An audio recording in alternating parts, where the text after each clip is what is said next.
Disebutkan oleh Imam Ahmad rahimahullah, la nasyhadu ala ahadin min ahli al-qiblati bi'amalin ya'maluhu bi jannatin wala nar.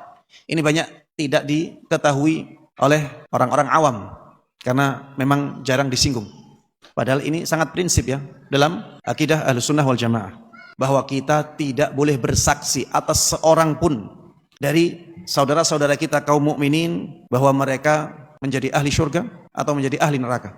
Tentunya ya selain orang-orang yang disebutkan oleh Al-Quran dan Sunnah, dan selain orang-orang yang disepakati oleh kaum mukminin. Misalnya orang sekarang ya, kelihatan ini seorang ustadz meninggal, kemudian ada orang mengatakan saya bisa memastikan bahwa ustadz fulan ahli surga, ustadz fulan ahli surga, saya bisa pastikan itu.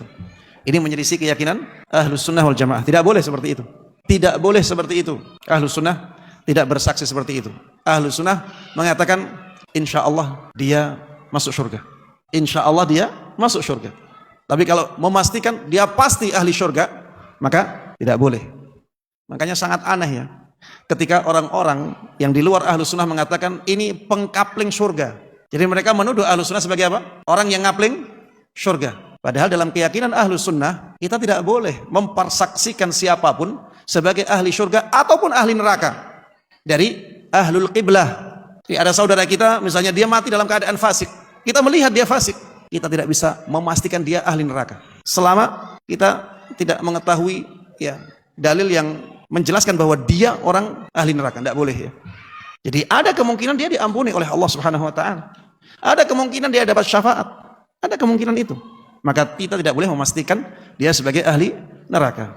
Beda kalau misalnya dia memang selama hidupnya kafir di luar Islam terus mati, ya kita bisa pastikan dia ahli neraka. Nah, karena dia kan di luar Islam. Kalau ini maksudnya adalah ya kita harus pahami ini ahlul qiblah, ya dia orang yang sholat, dia saudara kita, dia masih saudara kita, seorang muslim tapi mati dalam keadaan fasik, maka kita tidak boleh memastikan dia termasuk ahli neraka.